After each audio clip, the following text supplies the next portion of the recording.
Hello students, good morning all of you. सभी online education की कक्षाएं देखने वाले सभी का आज की कक्षा में स्वागत है। और प्रिय छात्रों, हम कर रहे हैं 11वीं कक्षा के सेकंड पार्ट इकोनॉमिक्स का। उसमें हम पहला चैप्टर कर रहे हैं जिसका नाम है स्वतंत्रता प्राप्ति के समय भारतीय अर्थव्यवस्था।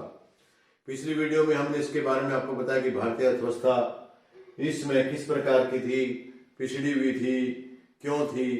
उसके बाद हम बाद में बात करेंगे। सबसे पहले बात करते हैं कि इसके लक्षण क्या थे, जिसके कारण हम ये कह सकते हैं कि अर्थव्यवस्था पिछड़ी हुई थी, अच्छी नहीं थी।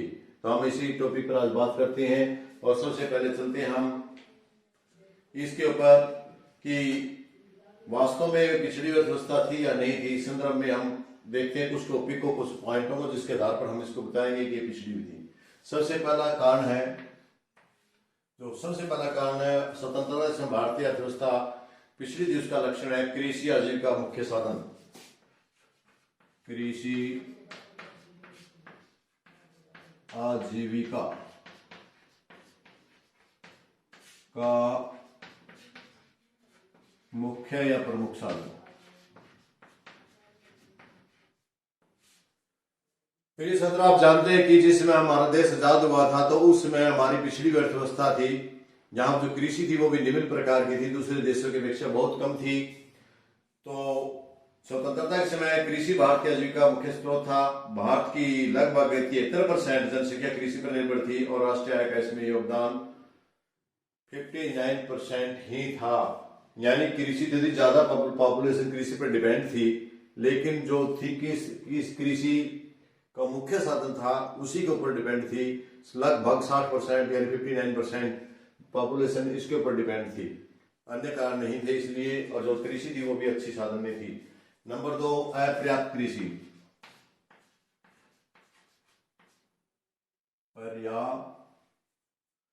नंबर 2,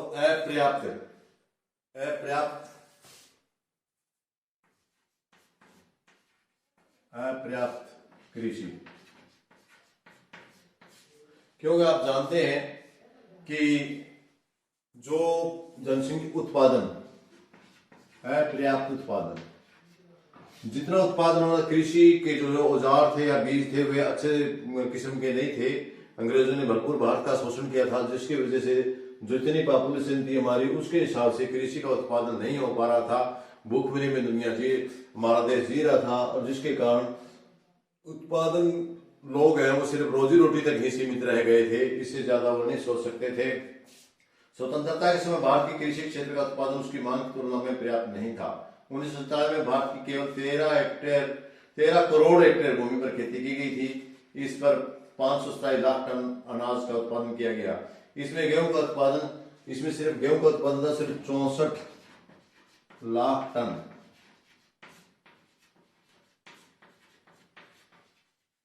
गेहूं 64 लाख टन गेहूं का उत्पादन किया गया, जो कि भाई इतने एक बड़े देश के लिए पर्याप्त नहीं थी, उसके लिए इतनी काफी नहीं थी। और चावल का सिर्फ 220 टन, 220 लाख टन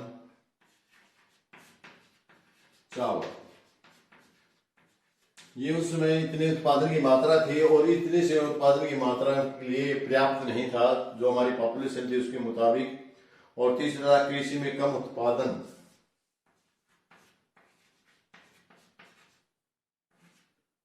कृषि में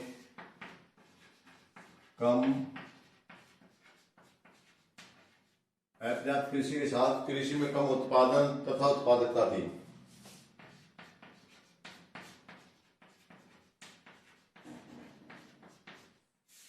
ये भी क्योंकि जो कृषि थी वो प्रति एकड़ भी बहुत कम निकलती थी। पर्याप्त साधन न होने की वजह से, पर्याप्त अच्छे बीज न होने की वजह से, अच्छी दवाइयां आदि का इस्तेमाल न होने के कारण पर्याप्त मात्रा में नहीं थी। यदि हम उदाहरण के लिए देखें तो वर्ष 2016-17 की तुलना में स्वतंत्रता के समय भारतीय कृषि का उत्पादन 70 उत्पादकता से बहुत कम था। ये हमें पता है, ये भी इसका एक विशेष कारण रहा।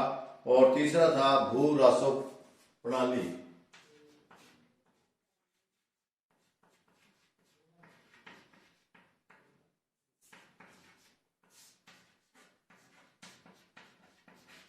भारत का जो मुख्य लक्षण था पिछड़ी अर्थव्यवस्था होने का वो स्वतंत्रता के समय, उसका एक ये भी कारण था कि उस समय भूमि की जो राजस्व प्रणाली थी वो ठीक नहीं थी।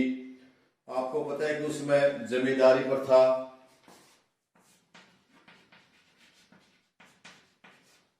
जमींदारी पर था, ये प्रचलित थी, यानी बड़े बड़े जमींदारों के पास भूमि थी, गरीब लोगों के पास जमीन नहीं थी, उसका काफी सारा लगान राजस्व में चला जाता था। यहाँ तक सुनने में आता है कि लगभग जो फसल थी उसका छह हिस्सों में से 5 हिस्से इसके अंदर चले जाते थे राजस्व के अंदर, बाकी एक हिस्सा ही खेती करने वालों को मिलता था। इसलिए जो राजस्व प्रणाली थी वो बड़ी बेकार थी। उस समय की महालवाड़ी प्रथा थी, रेवत प्रथा थी,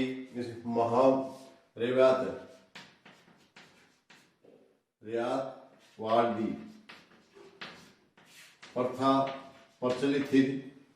इसके साथ मालवाड़ी प्रथा भी थी। यानी कहने का भाव यह है कि जो भूमि थी उसमें कुछ ही अमीर लोगों का शासन अधिकार था, जिसके कारण गरीब लोगों तक ये नहीं पहुंच पा रहा था और उसका जमीन का सदुपयोग नहीं हो पा रहा था। जो भी फसल होती थी उसमें ज्यादातर लोग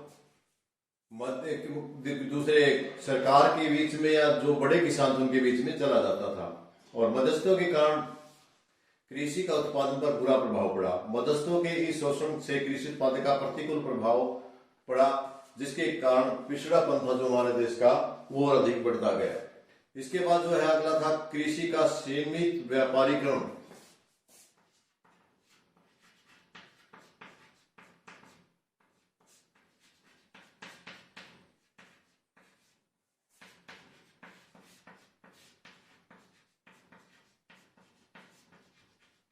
इसका एक ये भी कारण रहा, ये भी उस टाइम लक्षण था उसका। क्या लक्षण था कि जो उस समय जो कृषि थी उसको बेचने के पर्पज से कम करते थे लोग, सिर्फ अपनी आजीविका मात्र नहीं करते थे। व्यापारीकरण कम न होने की वजह से किसानों की दशा अच्छी नहीं थी और इसलिए भारतीय अर्थव्यवस्था भी बिगड़ी हुई थी, उत्पादन कम था। बिक्री के लिए, बाजार में बिक्री के लिए बहुत ही कम उत्पादन किया जाता था, जो हमारे पिछड़ेपन का संकेत है। इसके बाद जो अगला है वो आधारिक संरचना का कम विकास।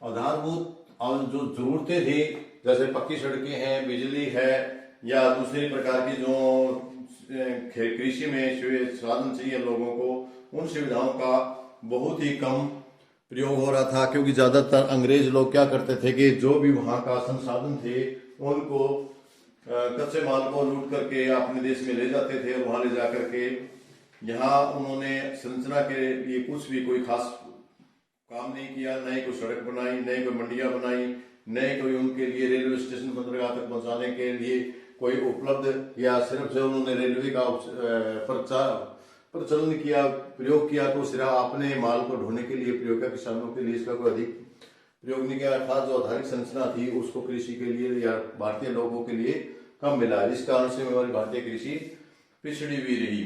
और जिसके बाद जो अगला उपभोक्ता पदार्थों का बहुत कम विकास। नंबर 7, उपभोक्ता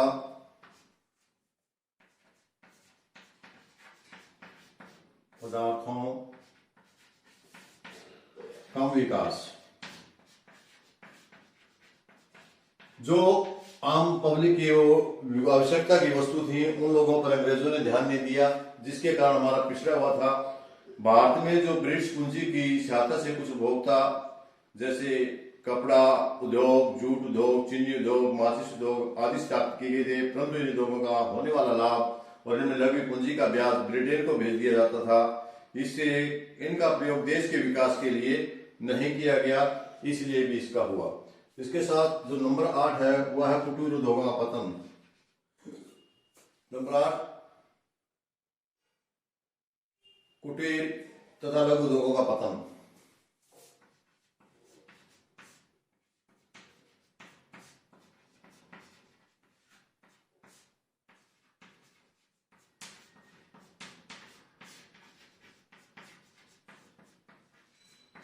स्टूडेंट्स, जिस समय में हमारा देश आजाद हुआ 15 अगस्त 1947 को, उस समय आपको पता है कि अंग्रेजों का शासन था, जिसकी वजह से जो भी यहाँ उद्योग लगाए गए थे उनकी तरफ उन्होंने बिल्कुल भी ध्यान नहीं दिया था। उनका मुख्य उद्देश्य सिर्फ और सिर्फ आप भारत के प्राकृतिक संसाधनों को लूट करके अपने देश में ले जाना था। इसलिए जो भी उद्योग वहां चल रहे थे, हमारे ऑलरेडी पहले जो घरों में उत्पादन किया जाता था या किसी प्रकार का जो कुटीर उद्योगों में उत्पादन किया जाता था, उसको उन्होंने पूरा लूटा। या हम कह सकते हैं कि अंग्रेजी शासन काल से पहले भारत के कुटीर और लघु उद्योग अपने कलात्मक उत्पादन के लिए संसार भर में प्रसिद्ध थे, जिसके लिए हम भारत को सोने की चिड़िया भी कहते थे। परंतु अंग्रेजी शासन की नीति के कारण उनका पतन हो गया और स्वतंत्रता के समय भारत के लघु और कुटीर उद्योग लगभग अपने पतन की दर पर या खत्म होने के आसार पर आ गए थे। और इसके बाद जो 9वां नंबर है वो है तृतीयक क्षेत्र का धीमा विकास।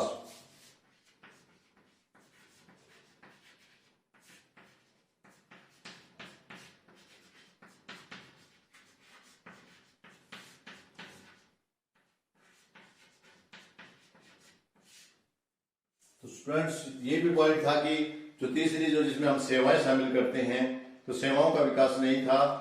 यातायात संचार की सेवाएं प्रदान जो हमें तीसरा करता है तृतीय क्षेत्र में करते हैं, इसका विकास उन्होंने बहुत कम किया हुआ, अभी अपने बाल्यावस्था में था। इसके अंतर्गत रेलवे, यातायात के अन्य साधन, बिजली, बैंकिंग आदि को शामिल किया जाता है। स्वतंत्रता के समय भारत में इनका बहुत कम विकास हुआ। स्वतंत्रता के समय भारत में केवल 33 मील लंबी रेलवे लाइन थी, देश में 97,500 मील पक्की सड़कें थी और 100 वर्ग मील क्षेत्र के पीछे 20 मील सड़कें थी। इस प्रकार हम कह सकते हैं कि ये था। और इसके साथ साथ एक और भी था, निरक्षरता।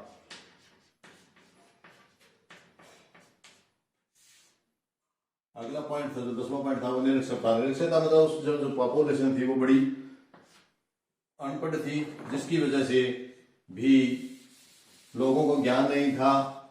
कृषि का उत्पादन नहीं अंग्रेजों ने इस प्रकार का किया। स्वतंत्रता के समय निरक्षरता 16% थी, ये भी एक विशेष लक्षण रहा, जिसमें महिला साक्षरता दर 0 के बराबर थी, या हम कह सकते 7% था जो कि 0 के बराबर थी। सन 1948 में शिक्षित व्यक्ति का जनसंख्या से 18% भाग था। इस प्रकार देश की 82% जनसंख्या अशिक्षित थी। कितनी? 82% लोग अनपढ़ थे, जिसकी वजह से किसी भी प्रकार का देश का विकास नहीं हुआ। ये भी उसका विशेष लक्षण रहा। और जन सुविधाएं, 11वां था जन सुविधाएं।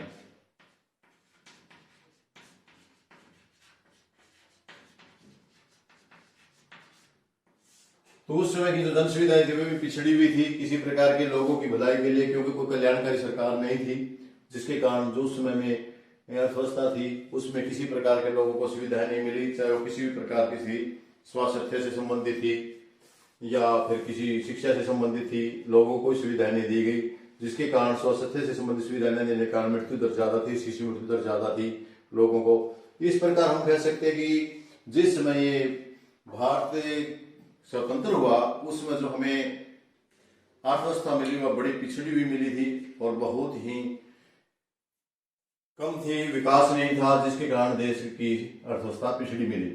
तो इसके साथ ये तो थे हमारे आज के इसके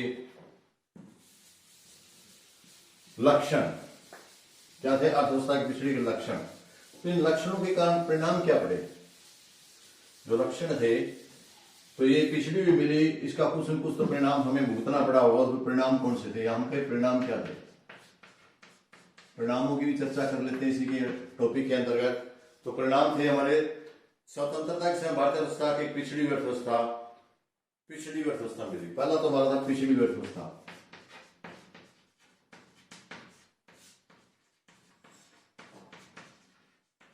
सबसे भयंकर परिणाम तो यही था, जो लक्षण उसके कारण पिछड़ी अर्थव्यवस्था, ये परिणाम निकला। इन लक्षणों के कारण पिछड़ी अर्थव्यवस्था मिली, जिसके कारण भारतीय लोगों की जो जनसंख्या थी, पॉपुलेशन थी, उसके ऊपर बहुत भारी करों का लगान होने के कारण वे आय को अपना ज्यादातर हिस्सा राष्ट्रों में दे देते थे और उनकी खुद का कोई विकास नहीं हुआ। निसंदेह यह गतिहीन अर्थव्यवस्था थी, जिसका अधिकांश कार्यशील जनसंख्या प्राथमिक क्षेत्रों पर निर्भर थी। दूसरा, भारतीय अर्थव्यवस्था गतिहीन अर्थव्यवस्था थी।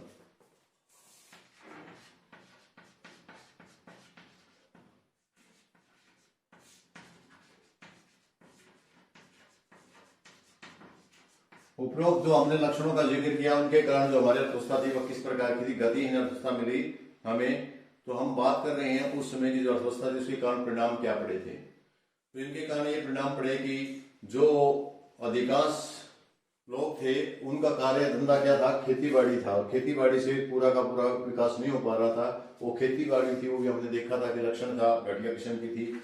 एक बढ़िया किस्म के उन्हें किसी प्रकार का औजार या किसी प्रकार के खाद बीज का उपलब्ध न होने के कारण कृषि भी कमजोर थी।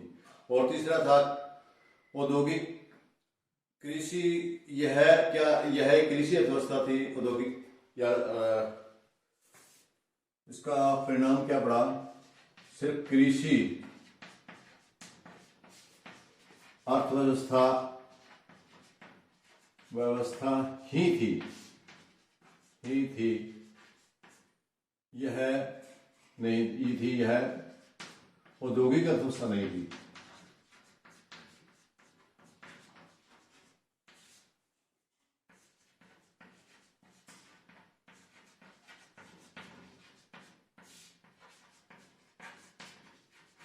स्टूडेंट्स, आपको पता है कि हम 200 साल की गुलामी भुगत चुके थे अंग्रेजों की, और जिसके कारण जितना भी भरपूर अंग्रेजों ने शोषण किया उसके कारण सिर्फ एक जो हमारा पूरा क्षेत्रफल था उसमें हम सिर्फ हल्की फुल्की खेती ही कर रहे थे, वो भी बिना ही किसी, जैसे कि हमने ऊपर बताया था कि बिना किसी विकास के। और औद्योगिक का तो नाम ही नहीं था। जैसे कि हमने कल के वीडियो में आपने बताया कि सिर्फ 17% ही औद्योगिक थे। जो द्वितीय के क्षेत्र था उसका योगदान सिर्फ 17% ही था। तो इसका कारण यही था कि उस समय में औद्योगिक अर्थव्यवस्था का बहुत पतन था या बहुत ही कम दर पर थी। हम यह भी कह सकते कृषि अर्थव्यवस्था में, क्योंकि राष्ट्रीय आय का जो कृषि क्षेत्र योगदान है वह अन्य क्षेत्रों की तुलना में सबसे अधिक था। कल की वीडियो में हमने दिखाया था आपको जो कृषि का योगदान था वो आपका लगभग 59% था और इसका 17% था उद्योग का। तो उद्योगों की तुलना में यदि देखे जाए तो कृषि का ज्यादा था। जो उन प्रकार की कृषि तो नहीं थी, लेकिन औद्योगिक अर्थव्यवस्था का नाम मात्र ही था। तो इस प्रकार आपने देखा कि समृद्धि और विकास को प्रोत्साहित करने वाले संरचनात्मक परिवर्तनों को पूर्ण रूप से भाव पाया गया। रेलवे का विकास एक मात्र अपवाद था, क्योंकि हमने पहले ही बताया था कि अंग्रेजों ने रेलवे का विकास किया, लेकिन उन्होंने उस रेलवे का विकास अपने पर्पज के लिए किया, भारतीयों के लिए नहीं किया। उनका अपना था कि हम कच्चा माल यहाँ से बंदरगाहों तक ले जाएं और उसको ब्रिटेन में पहुंचाया जा सके, और ब्रिटेन का जो तैयार माल है वो तैयार माल हम बंदरगाहों से रेल के माध्यम से देश के विभिन्न क्षेत्रों में बेचें। यानी इसका मतलब था कि भारत को उन्होंने सिर्फ एक संसाधनों का शोषण करना और माल बेचने का मार्केट ही समझा था, जिस कारण जो हमारी अर्थव्यवस्था थी उसके लक्षणों के कारण हमें अनेक परिणाम भुगतने पड़े। तो मेरे ख्याल में आज की वीडियो में ये आपने समझा होगा कि स्वतंत्रता के समय जो हमें भारतीय अर्थव्यवस्था मिली उसके क्या क्या लक्षण थे, हमने इनका जिक्र किया। 8-10 पॉइंटों में आपको बताया गया कि क्या क्या लक्षण थे। पिछड़ी अर्थव्यवस्था थी, किसी प्रकार की औद्योगिक अवस्था नहीं थी, और जो कृषि थी वो भी एक घटिया किस्म की थी, उसमें कोई किसी प्रकार का विकास नहीं था। जो जनसंख्या को कल्याणकारी योजनाएं थी वो किसी प्रकार की नहीं थी, उनको कोई जन सुविधाएं नहीं दी हुई थी, और उनके कारण हमें सबसे जो बड़ा परिणाम मिला वो ये मिला कि हमें एक पिछड़ी अर्थव्यवस्था मिली जो शैशव काल में थी और जिसका विकास के लिए हमें काफी प्रयास करने थे। तो आज का जो चैप्टर है हमारा टॉपिक था वो यही था, विशिष्ट लक्षण और उसके कारण क्या परिणाम हुए। लेकिन ये क्यों हुए, पिछड़ी अर्थव्यवस्था क्यों थी, इसके क्या कारण थे, इसके लिए मैं कल टॉपिक लेकर आऊंगा। तब तक के लिए आप इंतजार करना, और आप लोगों से आज विदा लेना चाहूंगा। धन्यवाद, थैंक यू।